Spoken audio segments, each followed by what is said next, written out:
¿Cómo están, señores? Les mando un saludo a todos. Les quiero informar, como cada semana, lo más relevante, nacional, estatal y pues evidentemente mi visión personal de muchas cosas que andan ahí en el aire, ¿no? Y pues bueno, otra vez el señor Adán Augusto anda bravo haciendo campaña a costa de Nuevo León.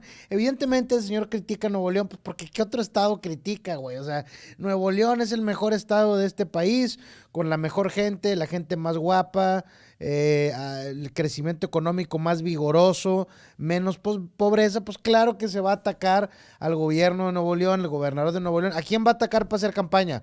Al gobierno de Tabasco, güey, al gobierno de Chiapas, al gobierno de Oaxaca. No, mira nada más, tremendas potencias económicas que estás atacando para hacer campaña. Pues claro que no, ¿verdad? Y pues bueno, aún y con esa situación bélica, el señor, pues bueno, tiene la intención, dice él, de tener buena relación con el gobierno del estado de Nuevo León. Yo creo evidentemente que pues es una estrategia que él tiene para hacerse notar, porque el gobernador de Nuevo León es muy conocido a nivel nacional.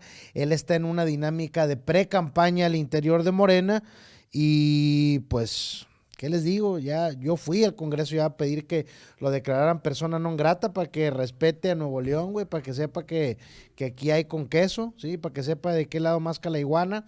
Y pues bueno, que se ponga trucha. Saludos a Dan Augusto. Relax, bro. Échate un cigarrito, algo, hombre. Un cigarrito campechano para que se te baje el estrés, hombre. Mucha pelea. Y pues bueno, miren, hay noticias, fíjense, el Congreso del Estado reportó anomalías por 11,000 millones de pesos en la administración del Bronco. O sea, si al Bronco le aplicaran la ley como debe ser, nunca hubiera salido el bote y ahí estaría. Oye, que yo le he dicho muchas veces, qué curioso que nada más lo metió en el bote y se enfermó y cuando anduvo robándose toda la feria afuera, no me andaba con un chorro de salud. Ahora puso hace unos días en redes sociales que colgó los tenis, el caballo que traía ahí. Pues señores, eso pasa cuando no asumes las responsabilidades de la vida y del poder. No entiendes que así como hay subida, así hay bajada, ¿sí? Y miren, ahorita hablando de Elon Musk, porque vino Elon Musk aquí al estado de Nuevo León, que por cierto se firmó un acuerdo de confidencialidad entre la Secretaría de Economía y el gobierno del estado de Nuevo León y Elon Musk, porque se busca que haya mayor cooperación económica, que venga e instale algo aquí al estado de Nuevo León para mover la economía, que haya más tecnología. Y pues imagínense que venga Tesla aquí o una Gigafactory o algo que haga buena sinergia con la planta que está allá en Texas para que haya más dinamismo económico, y eso sería un muy buen indicador para otras empresas, para otros países, para otros empresarios, que aquí en Nuevo León se puede venir a invertir. Hay calidad de vida, hay montañas, hay buenos conciertos, hay todo. Elon Musk, que por cierto acaba de comprar Twitter, llegó y dijo, ¿saben qué, güey? Este congal es mío, y corrió a todo el mundo, corrió a todos los vatos que bloquearon al presidente Trump, que bloquearon a Kanye West, que totalmente a favor de Kanye West, que anda corriendo, perdón, que anduvieron bloqueando gente. Ya llegó Elon Musk y dijo, ¿saben qué, güey? Yo mando, Twitter ya es mío. Yo aplaudo totalmente a Elon Musk. Me gustaría que me hicieran representante de Twitter para apoyar a todos los que están bloqueados. Bueno, no es cierto, pero qué bueno que va a haber más libertad de expresión, que va a invertir en Nuevo León, que lo vamos a poder ver tomándose un clamatito ahí en la carretera de repente un domingo, que lo vamos a ver al señor Elon Musk amanecido en algunos tacos de barbacoa aquí en Monterrey, trayendo trabajo, haciendo derrama económica. Todo mi apoyo a Elon Musk, y todo mi apoyo al primer afroamericano dueño de una compañía tecnológica como Twitter. Todo mi apoyo a Elon Musk, ¿sí? Y miren, hablando bueno, no afroamericanos, pero miren, los haitianos abandonan Nuevo León por salarios bajos. ¿Cómo les pagan $100 a la semana? Han dicho en medios de comunicación que me quieren explotar por ser migrante. Compare, ¿qué querías, güey? Un mensaje a los migrantes. ¿Qué querías? ¿Llegar? ¿Que te ofrecieran un cabrito en cada esquina? ¿Cómo lo quieren, mi rey? Una cervecita fría, el tarrito con limón y sal, un cabrito, un ribeye. Sí, que estaba toda mal. Pues eso ni nosotros, güey. Aquí la gente también tiene que trabajar para ganarse la vida, ¿eh? Así que no vengan con cosas. Qué bueno, qué bueno que ya dejaron de estar en los albergues de aquí del estado de Nuevo León, porque ese dinero, mucho de ese era dinero público, eran donaciones de la gente buena, bien intencionada, que fue a dejar cosas y recursos ahí a los albergues, para que anden reclamando que no les gusta la comida y que ya se van porque no... Pues, ¿qué querías, güey? Pues llegaste a México, compadre, no llegaste a Alemania, no llegaste al estado de Texas, intenta cruzar ahí a ver si puedes. Mucha suerte a los haitianos, pero qué bueno que ya se fueron, ¿sí? Miren, ¿qué más? ¿Qué más? ¿Qué más hay relevante en la semana? Pues miren, la verdad es que no hay cosas tan relevantes. Hay en el Congreso ya algunas cosas que comienzan a tomar forma para la elección del 24. Ha habido algunas actividades que han hecho tanto priistas como panistas juntos.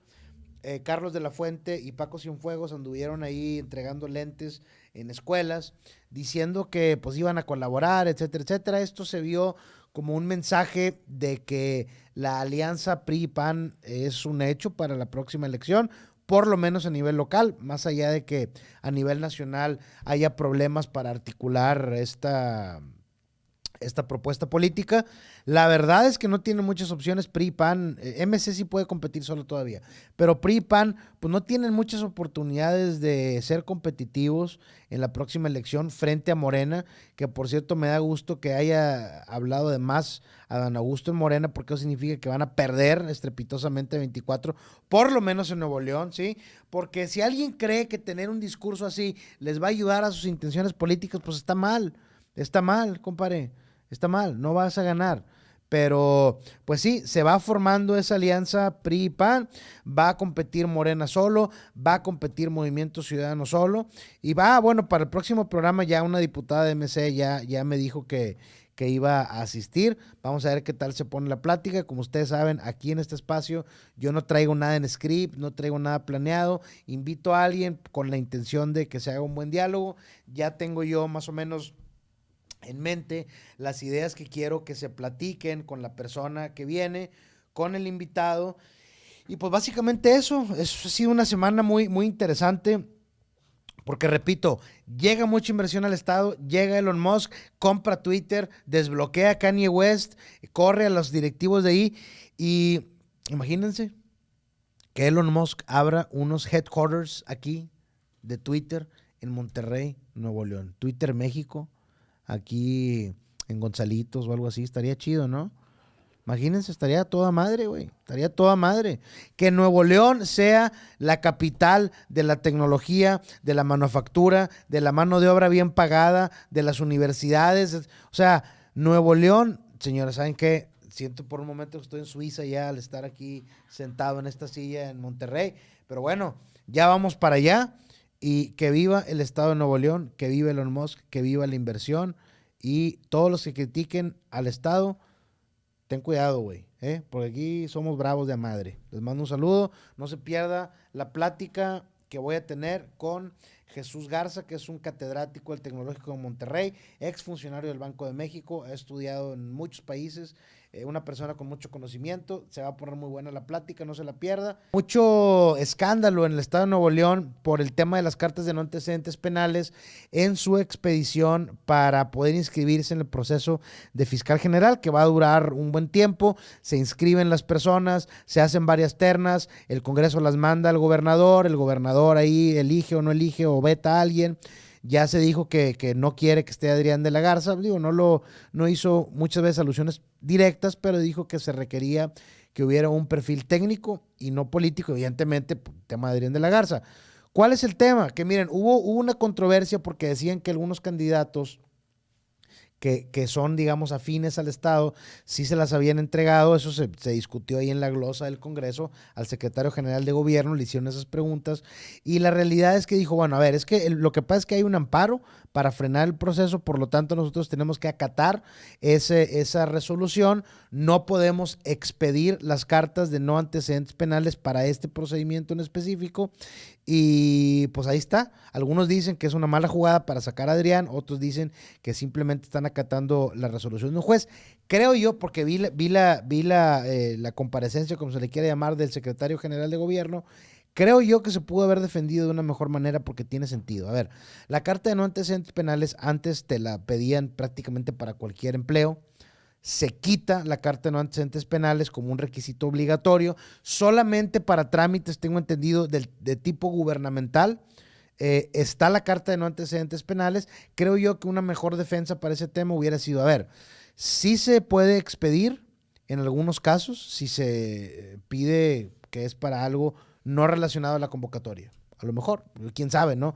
Es lo que yo haría. Si me dicen, oye, güey, es que no la están dando, si tú vas y la pides para fiscal. No, pues déjame pedirle para sacar cualquier otra cosa, ¿no? A lo mejor, ¿no? Hay ahí un tema que se discutió. Lo que sí también me han comentado es que no es necesario para el proceso que tengas esa carta porque está el registro del sistema penitenciario. Tú puedes, argumentar bajo protesta, decir la verdad, que nunca has estado en la cárcel, después llevarla. Es decir, yo no creo que sea un impedimento mayor. Creo que todas las personas... porque ojo, no todos los que se han inscrito traen esta carta, ¿eh? Ya tiene 2 semanas, creo que no se han expedido.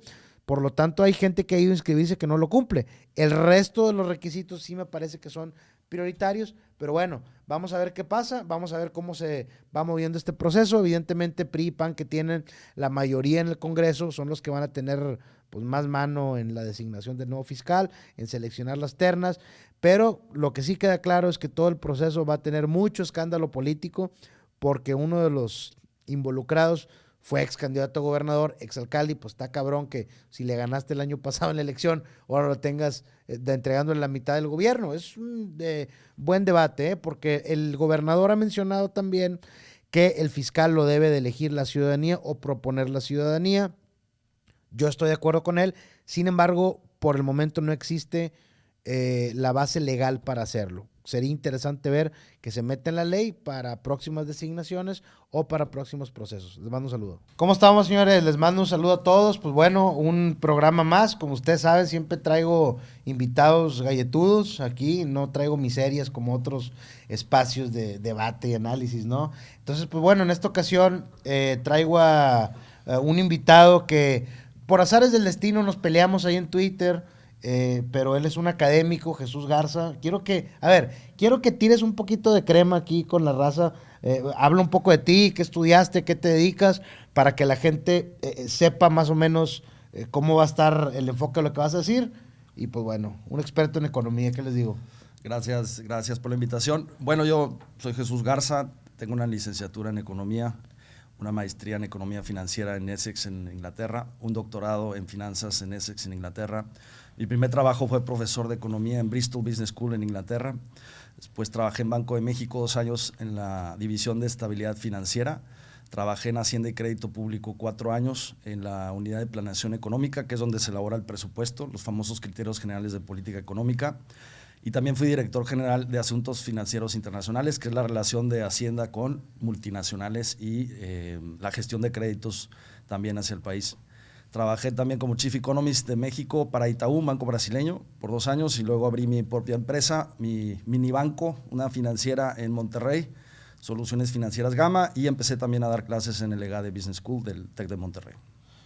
Bueno, iba a decir algo medio inapropiado, iba a decir, bueno, yo creo que es una buena oportunidad de aprender un poquito de lavado de dinero. O sea, nada, si estoy jugando, no, claro que no. O sea, pero bueno, es un rubro interesante. Bueno, a ver, compadre, la intención de la invitación aquí es porque, bueno, a ver, yo soy politólogo, me dedico al análisis político, el tema estadístico. A pesar de que la ciencia política, digamos que yo le llamo como una ciencia que se nutre de otras ciencias, entre ellas la económica. Claro. Llevé muchas materias de economía, política monetaria, macroeconomía, microeconomía. Digamos que un vistazo generalizado al todo el tema económico. Sin embargo, la especialización es muy importante para entender qué es lo que está pasando. Es correcto. ¿No? Entonces, tuvimos ahí una pequeña, no discusión, digo, bueno, yo sí me peleo con todo el mundo en redes sociales, acerca del tema, primero, con el tema de la inflación. Yo critiqué a los legisladores locales porque estaban metiendo en iniciativa el tema del cableado en los postes, y dije, bueno, ¿por qué no están abordando el tema del impacto de la inflación en la gente? Tú me contestaste, pues sí, güey, pero los diputados no tienen mano en ese tema, ¿no? Claro. Déjame aventarte un concepto más o menos lo que yo entiendo por inflación. Uh-huh. Y tú lo amoldas y pues explicar qué está pasando, güey. Claro. La inflación, pues yo lo entiendo como un aumento generalizado, gradual y constante de los productos de consumo básico, ¿no? Es correcto. Materias primas, entre otras cosas. Bueno, de todo. O sea, la inflación, el problema ahí de fondo y por qué no está funcionando la política fiscal tratando de mitigar los procesos inflacionarios es porque es un tema monetario. O sea, normalmente la inflación se deriva por oferta monetaria y se determina por el Banco Central, no por la política fiscal. Entonces, lo que está haciendo y correctamente el Banco de México es subir tasas para retirar esta oferta monetaria para mitigar los choques o presiones inflacionarias. Puede tener un impacto positivo algunas medidas como por ejemplo las gasolinas, que sí están mitigando la parte de la inflación no subyacente. Acuérdense que la inflación está dividida en dos, subyacente y no subyacente. La subyacente es la que tiene injerencia en la política monetaria, la no subyacente son choques exógenos de productos volátiles, por ejemplo, que se determinan a nivel internacional, como el petróleo o el trigo, por ejemplo. Okay. Ahí no tiene injerencia la política monetaria. Y sí está mitigando, por ejemplo, dentro de la no subyacente, hasta cierto punto, los subsidios a las gasolinas, pero a un costo muy elevado. Y ojo, ahí yo diría, el problema de ese subsidio es que está subsidiando a la clase media. La clase media es la que tiene automóviles, no la clase menos desfavorecida. Y las políticas antiinflacionarias del sector agropecuario, que es donde le pegas a la gente más pobre, no está funcionando. De hecho, la inflación no subyacente está en doble dígito. Ahora, es un tema muy complejo en estos momentos. No es un tema totalmente derivado por la oferta monetaria. También hay choques exógenos que vienen de la guerra Ucrania-Rusia. Un pequeño paréntesis para las personas que no estén... estamos hablando con una persona muy versada, ¿no? Pero hay personas que el concepto de exógeno pueden no entenderlo. Algo que viene de fuera, prácticamente, ¿no? Claro. Dicho de otro modo, ¿no? Así es. Un choque de fuera, por ejemplo. Ahora, no sé si saben, pero Ucrania es de los países que más producen trigo. Si no me falla la memoria, es 30%. Entonces, obviamente, con un conflicto geopolítico, hubo menos trigo en el mundo. Digo, esto es para explicar el choque. Si hay menos trigo, hay menos oferta, suben los precios. Y ahí sí no tienes mucho que hacer. Entonces... en materia de economía ortodoxa, lo que debemos de hacer, lo que sabemos en el libro de texto, pues es subir tasas de interés para estimular que la gente en vez de gaste, ahorre. Y eso provoque una disminución de la demanda agregada, es decir, del consumo, de la inversión, de las exportaciones netas, para bajar o mitigar la inflación. O sea, dicho de otro modo, que la gente ahorre, no consuma y el precio baje porque no se vende, ¿no? Es correcto. Fíjate, a mí me parece muy interesante y la ciencia económica muchas veces ha sido criticada. A lo mejor habrá algunas personas que puedan catalogar ese enfoque como medio inhumano, ¿no? O medio frío, por así decirlo. Pero bueno, estamos hablando, ahorita pego un poquito el tema social con lo que estás diciendo, ¿no? Entonces, el tema del COVID y entre otras cosas afectó todo, cadenas de suministro, el problema que hubo en Estados Unidos con todos los barcos, ¿no? Que traían productos, todo se alteró. Claro. Todo se alteró. Pero a mí me llama mucho la atención que al final de cuentas me queda claro por lo que mencionas de la inflación, el tema de este exógeno, o sea, cosas que vienen de fuera que no controlamos, que los gobiernos, si bien no pueden controlar esas variables, sí pueden de alguna manera atender el efecto que tiene en el país, ¿no? Sí, aunque, híjole, bueno, en respuesta a tu primer comentario, ¿qué es peor, tener inflación o tener recesión? Yo te diría, es peor tener inflación. De hecho, la gran parte de la pobreza en este país, que es ahora 46%, se generó en los 80s, cuando teníamos hiperinflaciones. ¿Qué es una hiperinflación? Un aumento de más de 50% mes a mes. De hecho, en el 87 tuvimos una inflación del 157%. ¿Eso qué implica? Que tendrías que trabajar 150% más para consumir lo mismo de un año a otro. Eso es lo que generó estructuralmente una pobreza que no hemos podido combatir. Entonces, lo peor que puedes hacer es permitir que estos precios se fueran fuera de control.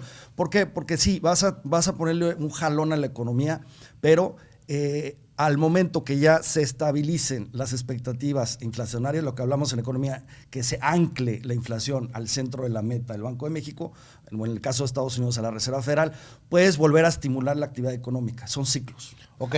Lo peor que puedes hacer es dejar que se pierda el control de la inflación, ¿no? O sea, digamos que el caballo se te anda desbordando y tienes que jalarle la rienda para que otra vez se vuelva a encaminar. Sí, pero es peor dejar la inflación porque ya vas a generar pobreza estructural. ¿Qué está pasando en Argentina? Claro. Ya no, Con inflación de chorro, ¿no? pues ya mejor migras. Porque ya tendrías que trabajar 80% más. Digo, Entonces ya no es rentable quedarte en el país, trabajar más. O sea, porque los productos, bienes y servicios cuestan 80% más. Fíjate, acabas de decir algo muy interesante porque dijiste mejor migra. Y si nos vamos a las cifras, pues los mexicanos tienen migrando décadas, ¿no? Que es el efecto. Fíjate qué interesante. O sea, es el efecto de toda esa hiperinflación que mencionas, que le pega a los más pobres y no les queda otra más que irse a otro lado. Es correcto. Buscar mejor suerte, ¿no? Pero fíjate, ese enfoque que estás tomando es interesante porque es un enfoque social al problema económico, de este país. Sí. Yo tengo algunas ideas acerca de... A ver, ok, fíjate, vamos a entrar a ese tema. Ahorita digamos que estamos en un ciclo todavía que no acaba, que es el de ¿ya se controla la inflación? No, o sea, no se ha controlado un montón de cosas, la guerra en Ucrania y todo esto no se ha controlado, que se puede poner peor, ¿eh? Claro. Entonces, ok, ¿cuál sería el escenario ideal en el que la economía puede, de alguna manera, mexicana, internacional, pues muy, muy difícil controlarlo, en el que la economía mexicana pueda volver a agarrar un rumbo? ¿Cuál? No sé, porque yo tengo pánico en algunas cosas que está haciendo el gobierno federal en temas económicos. Es decir, tal parece que estamos encaminándonos hacia una tormenta muy horrible porque tenemos esta incertidumbre internacional y las políticas nacionales no están ayudando mucho, ¿eh? Que es muy interesante. Podríamos hablar de varias vertientes, desde política fiscal, finanzas públicas, PIB potencial, productividad. Pero bueno, empiezo diciendo que México, la ventaja que tenemos es que estamos al lado de la economía más grande del mundo, que tenemos el Tratado de Libre Comercio. Si se fijan, el último dato del IGAE, el IGAE es el proxy mensual del PIB, salió muy bien en México, pero de la mano de las exportaciones. Más de 33% de incremento de exportaciones hacia Estados Unidos. ¿Y cuál es el motor de crecimiento del país? Son tres cosas. Las exportaciones por el Tratado de Libre Comercio y Estados Unidos, las remesas que están entrando de mexicanos americanos que tienen un multiplicador importante en el consumo, y el turismo. 3 de las 4 fuentes de crecimiento importantes en el país son de Estados Unidos. Entonces, afortunadamente tenemos eso. 2, la guerra comercial entre China y Estados Unidos está beneficiando a México, el famoso nearshoring. Hay un chorro de chinos que andan llegando con empresas. Exactamente, tienes ya al lado del consumidor final. Entonces, geopolíticamente estamos bien posicionados. El problema es el motor interno. Los chairos, ¿o qué? No hay demanda interna. O sea, no hay si te fijas en la inversión fija bruta a nivel país, todavía no recuperamos niveles prepandemia. Para ponerte en contexto, Chile ya lo hizo, Colombia ya lo hizo, Brasil ya lo hizo, Estados Unidos ya lo hizo, en un año. Y nosotros ¿Por qué no? Porque las políticas públicas estamos ahuyentando y desinhibiendo la inversión, no atrayendo inversión, me refiero doméstica. Claro, fíjate que hay a lo mejor lo has visto, hay un mapa global de riesgos, ¿no? Y me llama mucho la atención, cada cierto tiempo se actualiza, que básicamente mucha gente que invierte en algunos países lo toma en consideración. Y hay problemas desde el calentamiento global, disrupciones sociales, temas políticos, ¿no? Sí.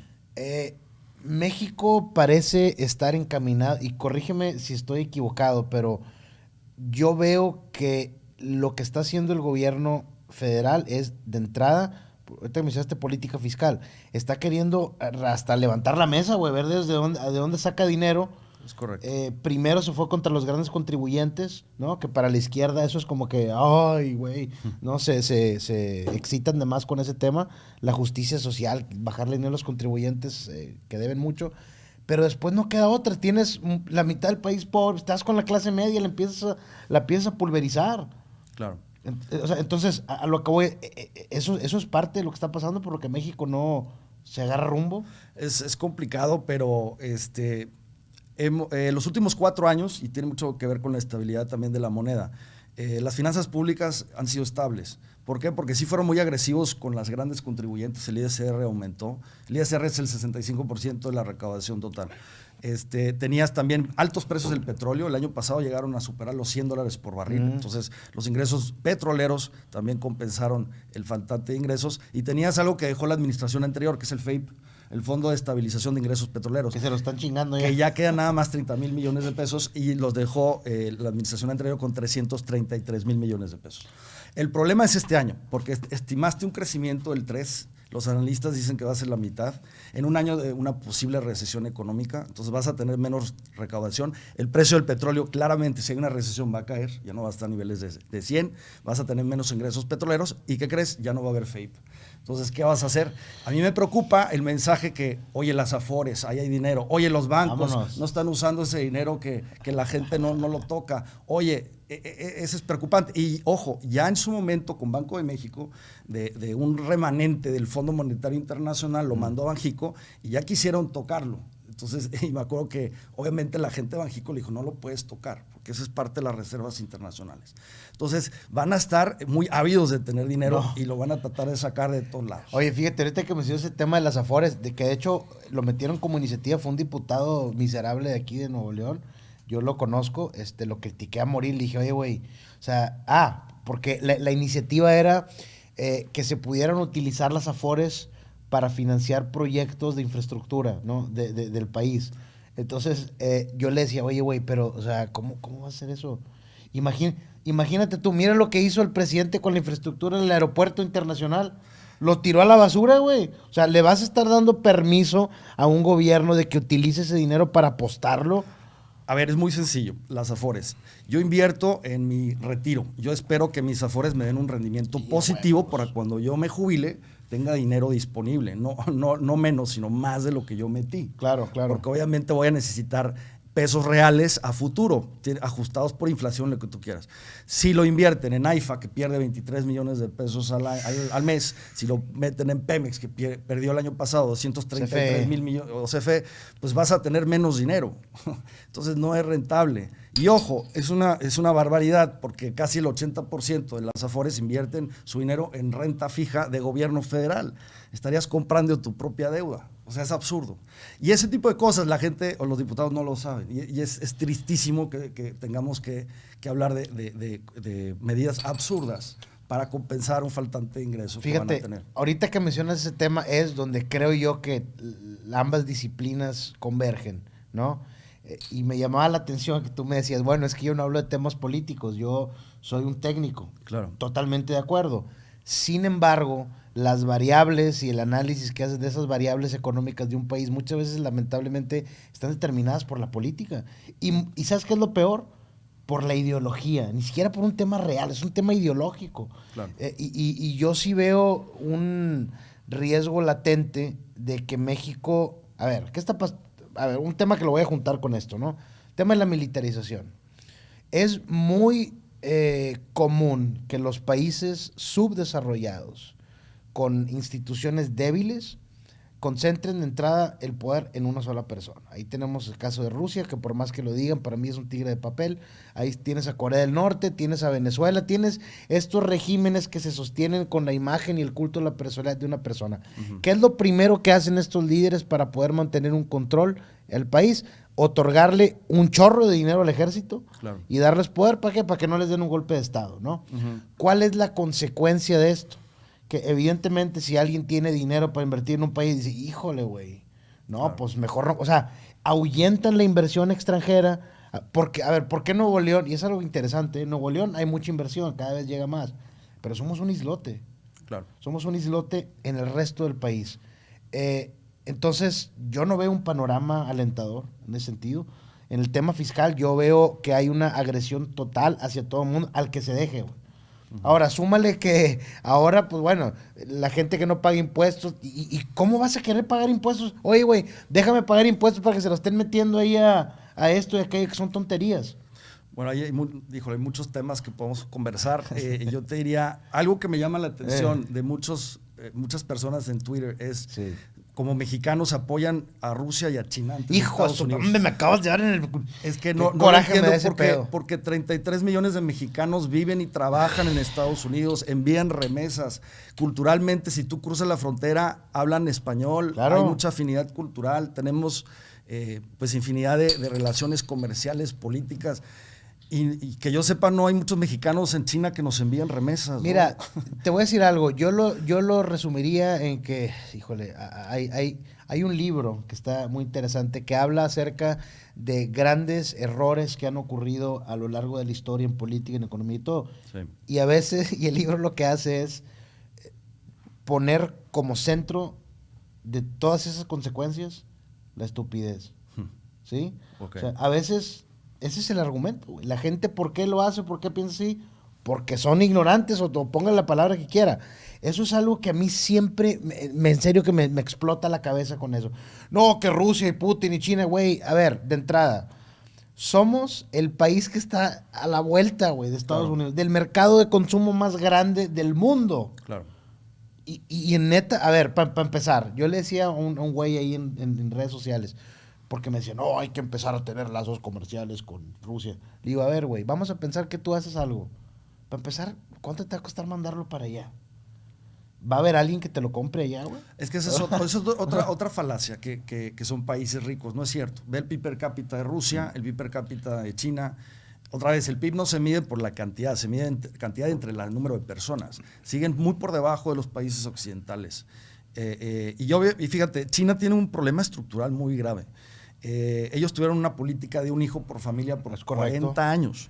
Y ya las familias se están jubilando y no tienen esta migración que sí tiene Estados Unidos y Europa para compensar la mano de obra que tienen. ¿Quién querría ir a trabajar 12, 13 horas a China con un idioma que no saben? Un esclavo. Con una política autoritaria. Claro. Pues yo creo que es mucho más atractivo ir a Europa, a Inglaterra o Estados Unidos. Sí, no, contexto. Totalmente. Entonces, yo no lo veo tan bien parado. Rusia ni se diga, también tiene un problema demográfico a la baja, etcétera. Entonces, hay que poner las cosas en contexto. Yo creo y sigo creyendo pues, que Estados Unidos y el Occidente va a seguir siendo la potencia mundial en ese contexto, en materia económica. Y qué mejor si estamos al lado aprovechar esa coyuntura. Ya tenemos un tratado.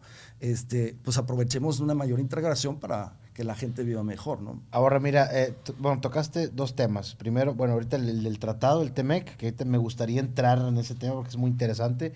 Y la cuestión que mencionas del tema de China, que al final de cuentas, China ha creado, y está bien chistoso porque China con esa política de un solo hijo ha creado una industria de mano de obra barata y esclava, güey. O sea, nadie quiere tener mujeres en China. Por un tema social, porque las mujeres pues se casan, se van con el esposo y no pueden aportar a la economía familiar, mientras que el hombre sí lo puede seguir haciendo, ¿no? Entonces, ok, hay muchos hombres, no, muchos de ellos viven en condiciones precarias, pues mételos a las fábricas aquí o allá. Es un régimen autoritario. Oye, me llamaba la atención que hace unos años veía en una revista que hacen bailes, güey, para puros hombres heterosexuales porque no hay mujeres. Está bien los cochones. Pues es el problema. También lo tiene los países árabes. Estaba viendo estadísticas. Sí. Y por ejemplo, los países árabes hay 2 hombres por cada mujer. Porque obviamente prefieren tener hombres que mujeres porque dan trabajo. Y en países de la ex Unión Soviética es al revés. Hay más mujeres que hombres. Sí, pues por eso, hijo, voy a decir algo muy inapropiado. Es decir, por eso los tables alrededor del mundo traen puras... No, pero es cierto. A ver, señores. Estamos hablando de economía, hombre. Es oferta y demanda. Oferta y demanda, pero bueno, es otro tema. Aquí saben que yo abordo los temas a profundidad. Pero fíjate, eso que dices está bien chistoso en los países islámicos, porque tienen una idea de que un hombre puede tener muchas mujeres, pero hay más hombres que mujeres. Más hombres que mujeres. Entonces tienen una de dos, ¿no? O le ponen peluca a los hombres y se agarran un hombre con peluca, o le bajan la mujer a otro vato, ¿no? Un caos social total, ¿no? Que por cierto, un paréntesis muy grande, hace poco leí un estudio donde decía que muchos hombres de Medio Oriente tenían una predisposición a ataques cardíacos más altos por tener varias mujeres y el estrés que les generaba. Imagínate. No sabía eso. Sí, bueno, digo, chistoso, ¿no? Pero bueno, ese es otro tema. El TEMEC. México es un país que históricamente ha vivido de tener mano de obra barata, pero dentro de ese entorno de mano de obra barata también ha crecido mucho la clase media, ¿eh? Uh-huh. Llegan empresas, gente mexicana comienza, como dicen coloquialmente, a hacer migas con proveedores, empresarios, ponen su compañía, empiezan a crecer, la economía se vuelve más dinámica, etcétera. El TEMEC en principio, ahorita me gustaría escuchar tu opinión muy particular en este tema. Yo cuando vi que se estaba renegociando este histórico Tratado de Libre Comercio de América del Norte, muy condenado por la izquierda mexicana en ese momento, Claro. porque decían que estábamos vendiendo el país. A mí me tocó crecer en un municipio fronterizo, y yo vi, o sea, yo vi llegar el TEMEC, perdón, el TEMEC, el Tratado de Libre Comercio. Claro. O sea, hay gente que dice, vendes el país y pagas poco. Pues sí, güey, pero eran trabajos que no había. Claro. No existían esos trabajos. Entonces, ahora, por el tema tecnológico, por el tema de las armadoras de carros y otras cosas, llega mucha empresa, pero ¿qué va a pasar, güey? O sea, las señales que están dando desde la Secretaría de Economía, de que corrieron a los negociadores, ¿a dónde vamos? ¿Qué van a renegociar? ¿Van a aventar todo por la casa como el aeropuerto a pagar multas y ¿qué onda ahí, güey? Bueno, ahí es muy interesante. Fíjate, todo comienza en la década de los 80s, después de una década terrible que fue el primer populismo que tuvimos con Echeverría López Portillo, donde realmente se endeudó el país. El gobierno trató de proveer la mayor cantidad de bienes y servicios, que eso es lo que se llama socialismo. Fracasó porque ningún país es y será, y esto es muy importante, autosuficiente jamás. De hecho, los países más exitosos son los que interactúan con los demás, ¿no? Ese es punto primero. Cachetada política. En los 80s, eso de soberanía es absurdo. Hay más soberanía en Estados Unidos, y ahorita lo platicamos, energética, que en México, y no hay una sola empresa del Estado. Pero bueno, ahorita interesante eso. lo platicamos. Te tocamos ese tema. ¿Qué pasa? En los 80s empieza un proceso de apertura hacia el famoso neoliberalismo, que no me gusta esa palabra, hacia el liberalismo económico. Que si van, los invito a que vean un ranking de los países más liberales económicamente, son los más prósperos. Y los invito a ver los últimos: Cuba, Venezuela y Corea del Norte. ¿Cuál es el Gini, no? ¿Cómo se llama ese? No, es el índice de liberalismo económico. Ah, sí, así, tal cual. Pero bueno, empieza un proceso de liberalismo que culmina con una parte del liberalismo, que es la libertad comercial con Estados Unidos y Canadá, a partir de 1993. Curiosamente, a partir de ese año también se le da la autonomía al Banco Central, y se hace el famoso Pacto de Solidaridad, que pone las bases de la estabilidad macroeconómica que vemos hoy en día. La gente no habla de eso, pero en los 80s había hiperinflación. Hoy nos quejamos de una inflación de abajo de doble dígito. Sí, 8, 9%. 8, 9. Eso se dio a partir de la autonomía del Banco Central, un proceso de estabilización. Bueno, antes del TEMEC, México exportaba petróleo y el gasto de gobierno era el principal motor de crecimiento. A partir del TEMEC ya es el sector privado y ya se hace una economía manufacturera.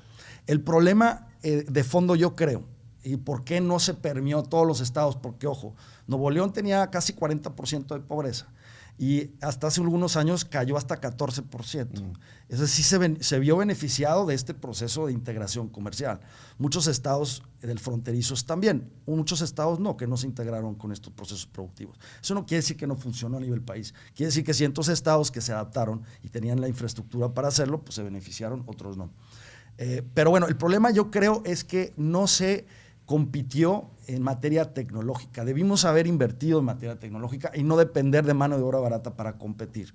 Ejemplo, las reformas estructurales, que yo creo que era la siguiente etapa y se debieron hacer desde esa época. Sí, que decían que venían a destiempo, ¿no? Exacto, llegaron 20 años más tarde. Claro. Entonces, por decir un ejemplo, si tus costos de celular, si tus costos energéticos por tener monopolio son más altos, no puedes competir con una economía muy eficiente como la gringa. Sí, claro. Entonces, ¿qué haces? Compites con mano de obra barata. Estas reformas estructurales se debieron haber hecho justo con la firma del Tratado de Libre Comercio y estaríamos hablando de otro país. Fíjate que ahorita que menciona ese tema, a mí me llama mucho la atención Estados Unidos porque es un tema, tiene instituciones fuertes, ¿eh? Claro. En Estados Unidos alguien se anda pasando de listo. Me acuerdo que hace unos años que le dieron un manotazo la comisión reguladora a Microsoft porque estaba haciendo un monopolio que todas las computadoras traían el Windows y dijeron a Bill Gates, espérate, güey, ¿qué onda?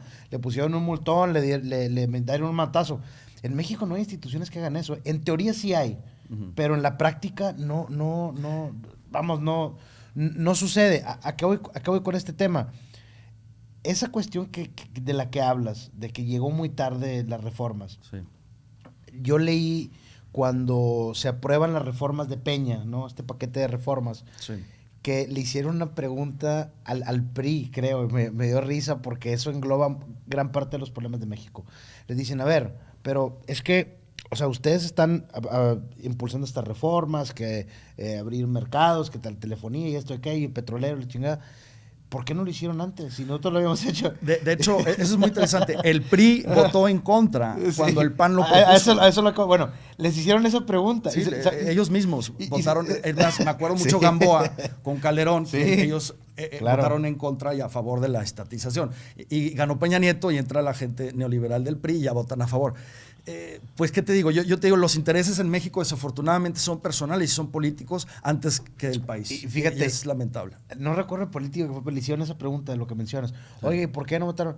¿Sabes qué? ¿Sabes cuál fue la respuesta? No. Pues porque no la propusimos nosotros en ese momento.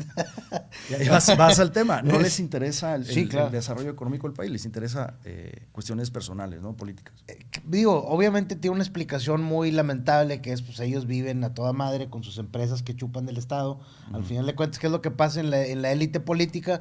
Pues hacen una empresa que tiene 1 año, 2 años, agarran un megacontrato gubernamental de 3,000, 4,000 millones de pesos. Y a ver, esto es lo preocupante para mí, al final de cuentas, por más discurso político que le meten, y hasta parece hecho adrede, los políticos que tienen un discurso más encaminado hacia la justicia social, eliminar la desigualdad, son los que ocasionan más desigualdad. Es correcto. Terminan ocasionando más desigualdad. Ahora, en el tema mexicano, que es un factor que ahí está, no hay varios sueltos. Evidentemente las decisiones de gobierno, el tema de la inseguridad que ahuyenta muchas inversiones, ¿no? Claro. Pero, entonces, ¿qué panorama? ¿A qué le podemos tirar, compadre? A ver, ya se están acabando el tema fiscal, ¿eh? Ok, se acaban los fondos de estabilización, se los están chupando. Quieren aumentar la base fiscal. O sea, para mí aumentar la base fiscal es ir por más impuestos. Como no van a poder, que por cierto, esto lo quiso hacer Videgaray. Yo recuerdo cuando entra Videgaray, una de las primeras cosas que dijo que fracasó el gobierno de Peña fue: necesitamos atacar la informalidad. Es correcto. Aumentar la base tributaria. La base tributaria. Pero nadie ha podido, porque al final de cuentas, ¿cómo regula la base tributaria? Yo me voy al tema político otra vez. Hay un chorro de comercio informal. Perfecto. Cóbrales impuestos. Regularízalos. ¿Cómo? Si el güey de gobierno va y luego, hijo, hacemos el trámite, no, mejor déjate caer con una feria, güey. O sea, la corrupción en México también afecta de manera devastadora el tema económico, Claro. No nos permite avanzar. Entonces, esas ideas, ¿cómo las aplicas, güey? Sí, bueno, yo dentro de las reformas estructurales, la única que falló, yo creo, fue la fiscal, pero porque el PRD no iba a apoyar esa reforma, sí atacaban al sector informal. Eso te lo digo, en ese momento fue la negociación. El PRD se iba a echar atrás con la reforma energética, sí atacaban el sector informal. Pero bueno, México es de los países que menos recauda en proporción de PIB. Y ataca nada más a la gente formal, que es el 45%. Pues el 55% es informal. Los que estás en el IMSS son los que te atoran. Los que pagamos impuestos. Pero es que, a ver, el tema, y una persona conocida me lo platicaba la vez pasada, me dice, oye, güey, es que en México las leyes están hechas, te invitan a evadir impuestos, güey. Te invitan, o sea, te van a la yugular. Sí, de hecho, pareciera que hay dos tipos de SAT, ¿no? El SAT VIP y el SAT normal, ¿no? El que te invita a defraudar y el normal. Pero es algo, no es de ahora, lleva mucho tiempo y es desafortunado, ¿no? Y ahí, fíjate, hay un tema que a mí me gustaría tocar, que es el tema de los estados, entidades federativas. Ok.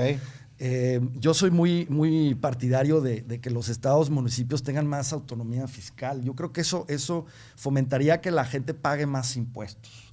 Te puedo decir por qué. Si yo pago un impuesto en mi colonia y inmediatamente veo que en mi colonia están haciendo hospitales y casas y calles y ciclovías,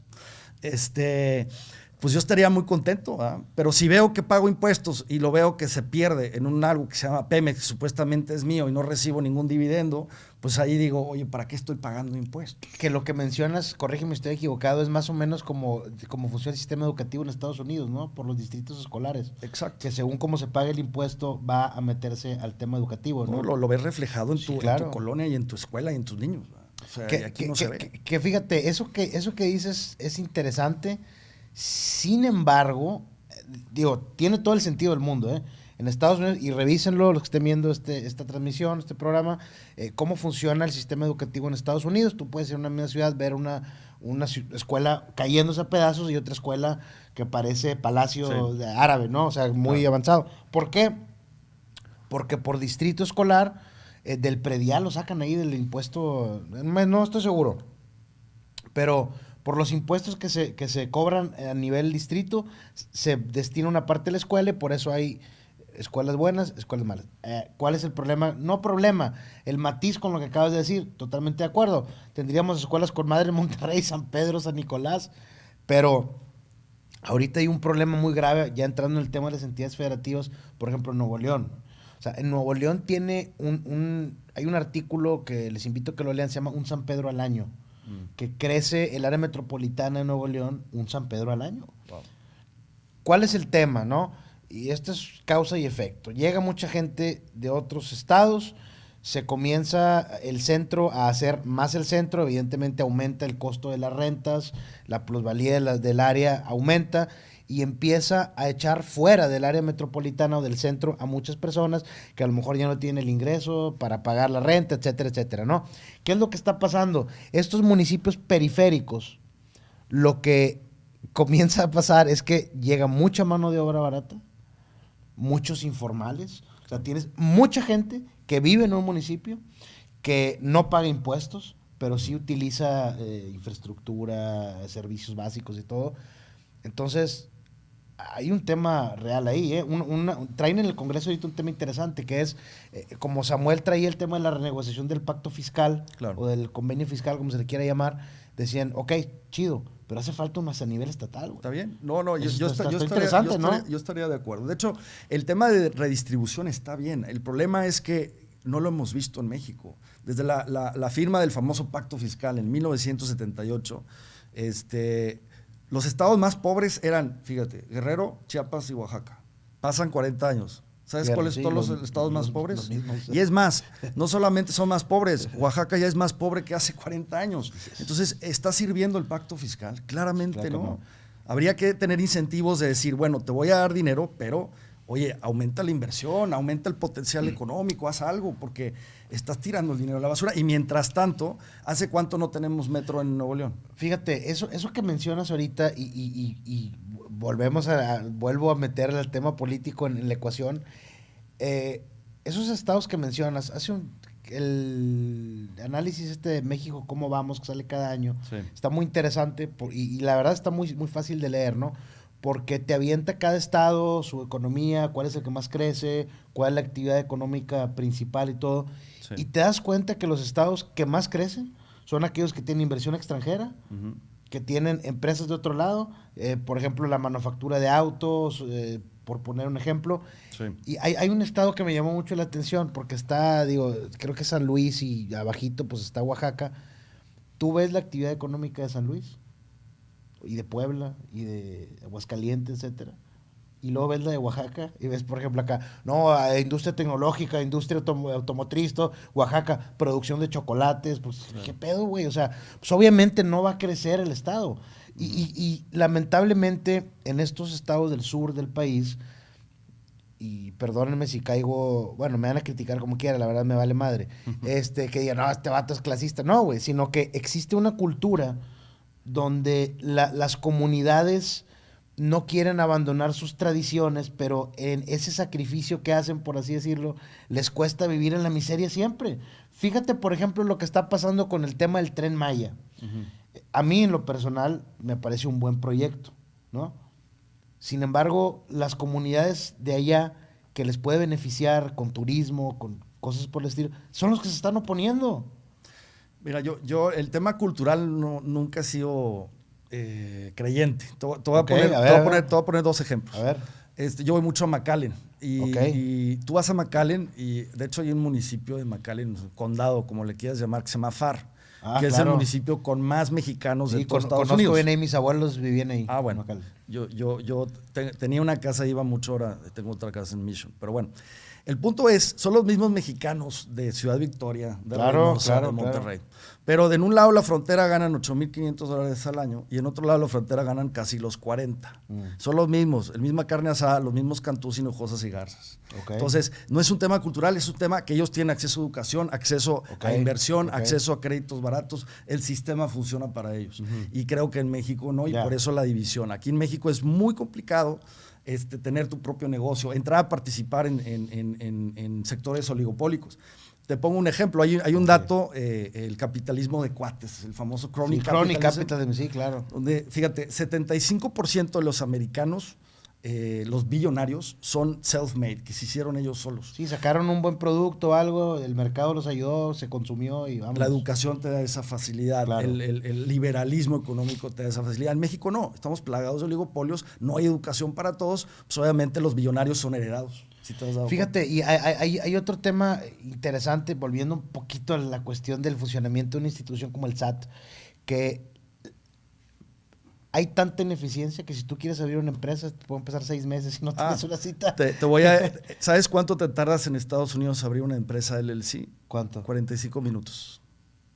En México como extranjero. Sí. Y en México pueden pasar meses. Meses más la cuenta bancaria. Más la cuenta, más el moche, más la extorsión. O sea, es que ese es el... Compadre, yo veo, o sea, veo la solución, pero no veo la manera de aplicar esa solución, porque al parecer, lamentablemente, el tema gubernamental corrupto se apropia de todo.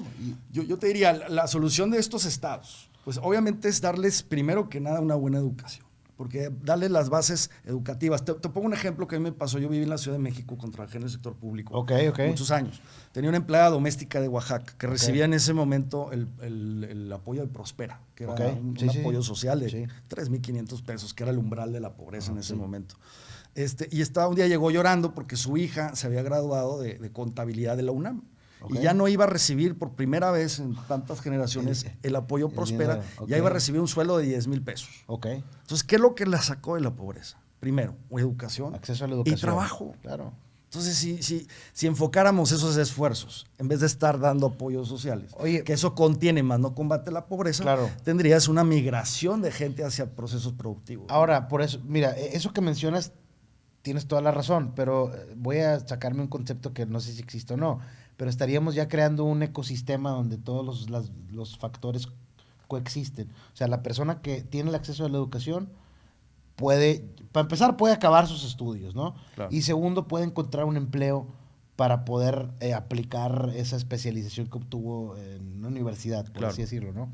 Pero en México, lo que yo veo que pasa es que sí hay mucha especialización para algunas personas, pero muchos terminan migrando. Por lo mismo, porque no existe un mercado, un entorno económico o social que requiere de ese expertise. Ya no existe. O sea, ¿en dónde? ¿Me explico? Y hay universidades que tú puedes hacer hasta un postdoctorado y lo que quieras, pero ¿quién te va a contratar en México? Fíjate, yo te diría que el problema fundamental de eso es la falta de apertura económica. O sea, ¿qué necesitamos? Mayor liberalismo, y te voy a poner 2 ejemplos. ¿Sabes cuántos bancos hay en el sur de Texas nada más? ¿Cuántos bancos hay? Es un montón. 550. ¿Sabes cuántos bancos hay en todo México, país? 50. ¿Sabes cuántas empresas energéticas hay en Texas? Nada más en el estado de Texas. 4,600. ¿Sabes cuántos hay en México? Una. Entonces, ¿sabes cuántos empleos directos generan las pymes? 70%.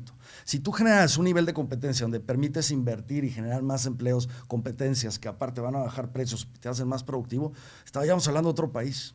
Pero desafortunadamente nunca se llevó a cabo ese proceso tan famoso del liberalismo que tanto se critica. Es más, llegó 20 años más tarde. Y eso no tuvo no permeó o no se transmitió los beneficios de este sistema a la población en general. Fíjate, ahorita que acabas de decir eso, es un tema muy curioso por el tema de la derecha, ¿no? Sí. La derecha en la que, a ver, yo me considero una persona conservadora de derecha, estoy totalmente a favor de la libertad económica, más allá de lo que yo, la verdad, soy muy X, no entremos en esos temas. Pero yo creo que hay mucho potencial en este país. La derecha, como Milei, que decías, no, es que Milei es libertario, ¿no? Y fíjate que el caso de Milei es un caso interesante porque a pesar de él tener ciertas posturas socialmente conservadoras, su enfoque ha sido económico. Claro. ¿No? discutir temas de economía, ¿no? Criticar ahí el tema del Banco Central ahí de Argentina y todo eso, ¿no? Que lo aborrece y dice que lo quiere quemar. Pero ahorita quiero que me digas lo que piensas de Milei, ¿no?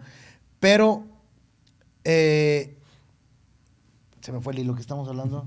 Mira, yo lo que tenía de Milei. No, pero antes, porque se me fue la idea. De liberalismo económico, de los beneficios que ya me acordé. Una de las cosas que se manejan mucho en todo este tema de la derecha, de la nueva derecha que está surgiendo en Latinoamérica, México ya hay ideas ahí, pero no pueden aterrizar, es el tema de la batalla cultural, ¿no? Que dicen que la izquierda radical se ha apropiado de las instituciones y ha impulsado ciertos temas y ciertas banderas, etcétera.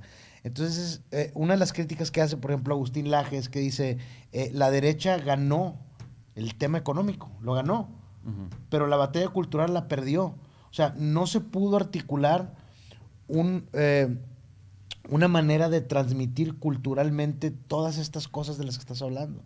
Okay. ¿Sí? Que lo ganó la izquierda. Fíjate la izquierda cómo fue muy exitosa en articular un discurso antiliberal, ¿no? Claro. Todavía a la fecha. Y es algo que me explota la cabeza. No, en contra del neoliberalismo, pero déjame darle a Carlos Slim un contrato. Espérate, güey. Sí, me explico. O sea, la izquierda hizo del tema cultural un arma muy potente, que la derecha nunca lo hizo.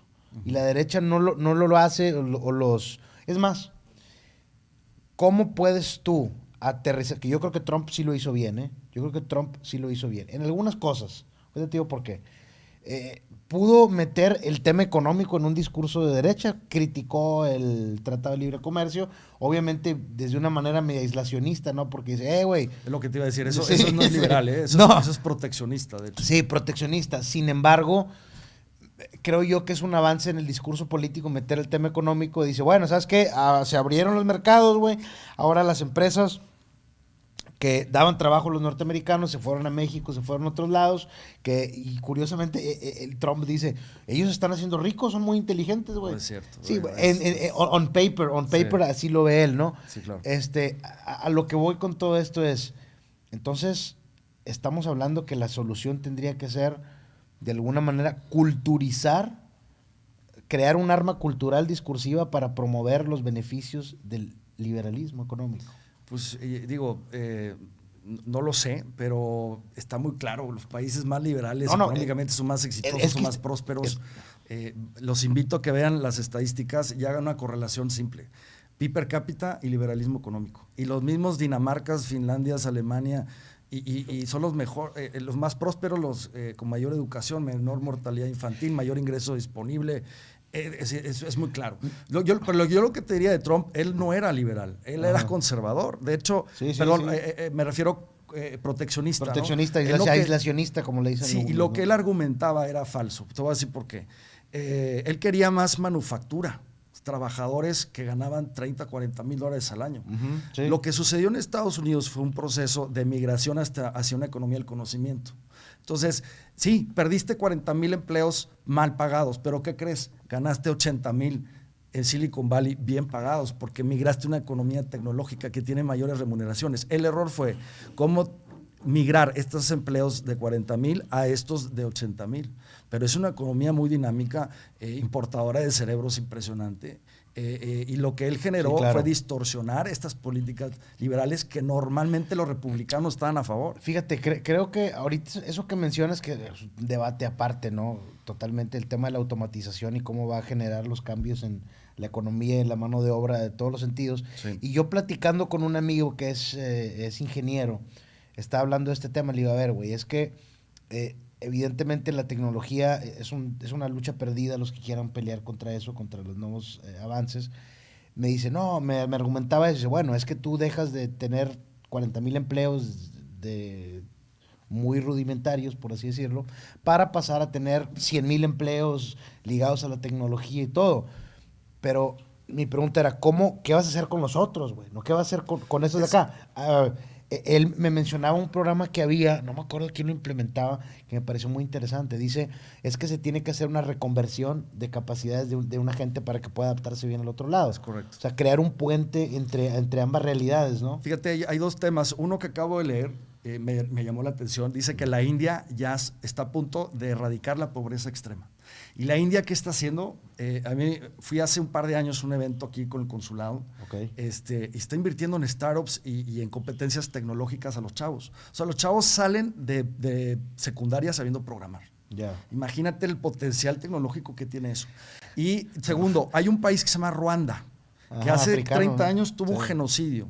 Es un país que está en medio de la nada, que no tiene recursos naturales, no tiene salida al mar. Y es el país que más crece en África. ¿Por qué? Porque le apostaron al Silicon Valley africano. Y eso está generando mayor remuneración, mayor proceso tecnológico. ¿Qué es lo que debiésemos estar haciendo acá? Olvídate de los mano de obra, se va a automatizar. Olvídate de los bienes primarios. El mercado rige los precios y te pueden perjudicar. Dale valor agregado a tu producción, que es invierte en tecnología. Fíjate, ahorita que mencionas eso, algo que siempre, y veo el potencial en Nuevo León todavía. A ver, en el sistema educativo estatal, bien se puede meter el tema de la programación, ¿eh? Es que no sé si la CEP lo permite, porque yo entiendo que la educación es federal. Sí, mira, sí se puede, sí hay ciertos programas que se pueden meter. De hecho, algunas escuelas tienen clase de videojuegos y otras cosas, ¿no? Pero no tan a fondo como irse a educarlos, digamos, en temas, por ejemplo, de programación. Creo también que Nuevo León tiene la posibilidad de migrar de una industria Fíjate, me acuerdo del debate que había, ¿no te acuerdas? En el escudo, que lo querían cambiar porque había acá que emisiones y lo de fundidora, creo, ¿no? Sí. Entonces, pues tú puedes migrar de ese tipo de industria a una industria tecnológica. Pues sería lo ideal. Por eso lo que está haciendo el gobierno estatal de unirse o acercarse a Austin, que es el siguiente Silicon Valley, pues es maravilloso. Ojalá invirtiéramos nosotros en tecnología, pero desafortunadamente cada año invertimos menos, 0.3 del PIB el año pasado, ¿no? Bueno, me parece que evidentemente es una falta de visión histórica en esos temas. Lo ven como algo muy lejano, ¿no? Quieren apostarle a decir, no, güey, mejor tráete alguna maquiladora y ahí le das jale a la gente y se aplacan un ratillo, ¿no? Sí hace falta dar ese cambio. El problema es que todo está ligado, volvemos a lo mismo, aquí es donde volvemos a chocar en pared. Todo lo que estamos hablando es de sentido común, compa, es de sentido común. Claro. Pero el factor político siempre se mete en medio. O sea, vivimos lamentablemente en una democracia donde va a estar tomando esas decisiones, donde va a estar determinando ese tipo de políticas alguien que llegó a través de votos. ¿Y cómo gana esos votos? Ese es el pedo. Con un discurso totalmente deformado de la realidad, diciéndole a la gente que el güey que viene a darte un trabajo es el enemigo y que tienes que sacarlo. Pero si lo sacas te quedas sin trabajo. Entonces, está difícil, ¿eh? Yo creo que tienes toda la razón. Si te convertirías en político, serías un tecnócrata al 100%. Hace unos días yo escribí una pequeña reflexión en mis redes sociales donde puse que el político perfecto en la actualidad debía ser un tecnócrata populista. Híjole, pero ya está muy despreciado la tecnocracia. No sé por qué. Porque es la gente que más sabe, la gente que tiene estudios. Y es más fácil que gane un futbolista retirado que un técnico. Te lo digo. No, totalmente. Pero volvemos a lo mismo. ¿Por qué está desprestigiado? Por el tema cultural que agarró la izquierda y lo convirtió en una narrativa política. Pero en México, porque hay izquierda que ha sido. Sí, bueno, en México. Estoy hablando en México. Sí. O sea, y te invito a que veas cuando estuvo Tony Blair en el Reino Unido, dio un salto. Era un técnico 100% y su gabinete impresionante. Sí, que acabó ya después muy golpeado por el tema de la guerra. Pero fuera de la guerra, claro. El Reino Unido superó en esa época a Estados Unidos. La libra esterlina estaba muy bien parada. Híjole, hay muchos temas. Tengo otros datos que se me vaya. Ahorita que tocaste. Por ejemplo, que es un tema que sale de... Fíjate, ese tema me preocupa a mí. No sé si sea 5, 10 años, 20, 2 años. El tema de las pensiones. Ahorita que mencionaste Europa. Grecia fue lo que los hizo tronar, ¿no? El tema de las pensiones. Pues no, Grecia es un tema particular porque 50% de su crecimiento económico depende del gobierno, o sea, el gasto del gobierno. Y no es sustentable. Lo que debió haber hecho el Fondo Monetario cuando lo rescataron, porque y tenían un nivel de endeudamiento alto. Entonces dijeron, corta gasto público para disminuir la deuda, pero al momento de costar gasto público, cortaste tu PIB en la misma proporción. Entonces, tu razón de deuda PIB quedó igual. No, y aparte le pegaste a los políticos que tienen empresas ligadas al Estado. Sí. Entonces, lo que debieron haber hecho es fomentar la industria privada. Grecia es un caso muy particular. Y bueno, y siguen en problemados. Pero ojo, así como piensan que Grecia es pobre, sí es pobre en Europa, pero checa su PIB per cápita, es casi 3 veces el de México. Hay que poner las cosas en contexto. Sí, claro. Me llama mucho la atención que me dices que Estados Unidos es pobre. ¿Ya viste a Nueva York? O sea, sí, entiendo tu punto. Texas. Pero vamos a ver el PIB per cápita. Texas es una economía poderosísima. Claro, tú ves el jardinero en Texas, tiene su carro, su camioneta mejor claro. que la mía. O sea, y tiene su casa y acceso a educación gratuito y de muy buena calidad. Fíjate, hace unos años un amigo que yo estaba en la universidad todavía y me dice, oye, güey, vente para acá. Estaba viviendo en Nueva York, de hecho. Dice, vente para acá, güey, estás estudiando medicina, ya acabó.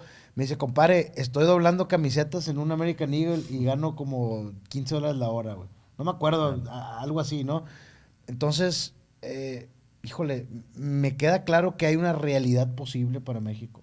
Claro. Existe una realidad, pero eso, hijo, en tu caso, a lo mejor en mi caso, de otras personas, digo, a lo mejor no tanto en mi caso, en tu caso sí, pero tú has visto diferentes realidades de países, de políticas económicas, pero hay un factor determinante, son los líderes que tienen y la gente que tienen.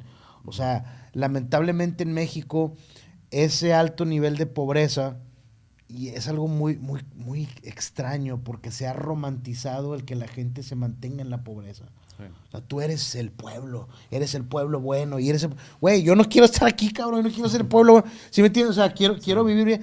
Ese es el tema. Les hacen creer a la gente que está bien vivir en la miseria, que es algo, un estado de nobleza superior, y que la persona que está educada... A ver, esto lo dijo el mismo presidente, que los que se iban a estudiar al extranjero eran aspiracionistas, y que eran personas casi que traicionaban a México, ¿no? Cuando, caso curioso, gran parte de su gabinete estudiaron en Harvard, en otros lados, ¿no? Claro.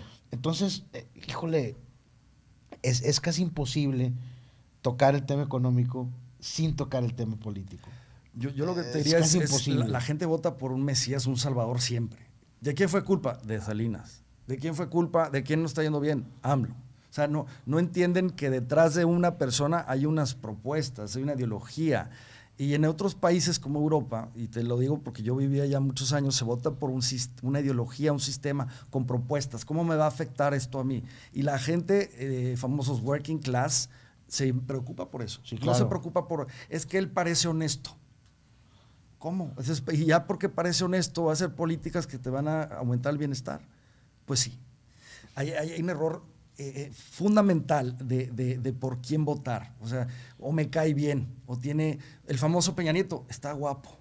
Oye, ¿cómo es posible que una sociedad vote por una persona por eso y no por políticas públicas? Fíjate, ese tenía ahí un debate con unos amigos porque decía que no, es que el debate de derecha y el discurso de derecha debe ser como en España, como lo que está haciendo Vox, que habla de temas migratorios, económicos. Y le dije, a ver, güey, déjame, te voy a dar un dato. Me metí a revisar el tema del porcentaje de personas con estudios superiores en España, compáralo con México, desde ahí estás perdido. Sí, bueno. O sea, digo, más allá de la cantidad de gente que hay en el país, pero el acceso a la educación te da eso, te da esa expansión del panorama de que existe más realidad. Cuando tú no sales de ahí, fíjate, y creo que ¿cuánto tiempo llevamos? Como una hora, ¿no? Es que está buena. Fíjate, te voy a platicar algo que me llamó a mí mucho la atención hace unos años. Cuando estaba el sexenio de Calderón, me tocó trabajar en un programa que era de prevención del delito. Entonces íbamos a colonias muy conflictivas. Estoy hablando violencia extrema, ¿no? En esas colonias. Entonces tú ibas entrevistados a la gente y le hacías preguntas muy sencillas. Oiga, y del 1 al 10, ¿qué tan seguro se siente en su comunidad? Su comunidad.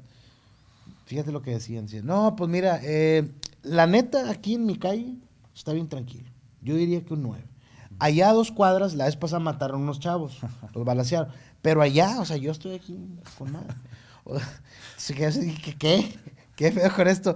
O sea, y te das cuenta que el nivel socioeconómico impacta en la movilidad de las personas impacta en su percepción comunitaria, claro. Y así te vas. O sea, tú tienes que darle el acceso a la gente para infraestructura pública, transporte público, acceso a la educación, porque la persona salga de su casa, que haya el alumbrado público, pueda tomar la muchacha el camión, vaya a la escuela, regrese a tiempo, acabe la carrera, tenga ese panorama abierto, pueda trabajar. O sea, es una cosita tras otra. Claro. Pero me parece que no hay esa planeación social que integre el factor económico desde la perspectiva que hablas, ¿no? Desde hacer ejercicio. Tú en Inglaterra puedes jugar tenis gratuitamente, tú puedes jugar fútbol gratuitamente. Aquí te tienes que unir, bueno, yo que vivo en San Pedro, no hay lugares para jugar fútbol o tenis, tienes que pagar.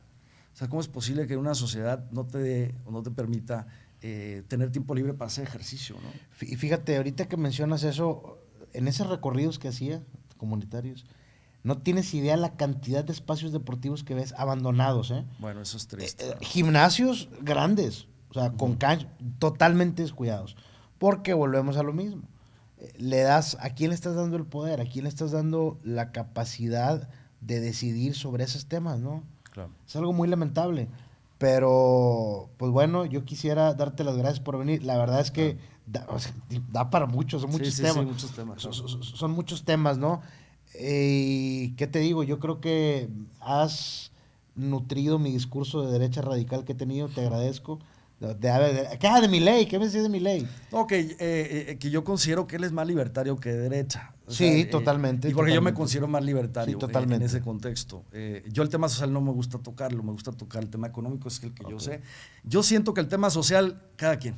Hay gente que está a favor de muchas cosas. Claro, y yo soy live and let live. Si alguien está a favor de X, Y o Z, qué bueno, y si está en contra, qué bueno. Pero que no se elimine esa libertad en la sociedad. Si alguien quiere estar a favor, y lo que tú quieras, sí. Mientras no afecte a terceros, dale. Sí, no, y ahí te puedes invéntate lo que tú quieras. Yo soy a favor de, si estás en contra o a favor, no me importa. Sí, no, yo también. No afectes. No sí, y digo, ese es el error que ha caído la derecha, se mete demasiado al tema, y lo puse así, ayer en mi Twitter, puse, a ver, güey, tú quita de enfrente toda la agenda social que critica la derecha. ¿Qué agenda política, económica, energética tiene la derecha? Eso es lo más importante. Eso debería ser lo más importante. Entonces, ahí hay mucho, creo yo, que trabajar. Yo me quedo con varias cosas, pero me llama la atención algo, ¿eh? Tú dices, ahí están los datos, ahí está la libertad económica, ahí están los números, ahí está la realidad. ¿Qué es lo que le ha faltado por la izquierda a la derecha o quienes abogan por esa libertad económica? Creo yo, articular un discurso que conecte con la gente. Sí. Para que puedan elegir personas en el poder que tomen esas decisiones, que tengan eso en mente.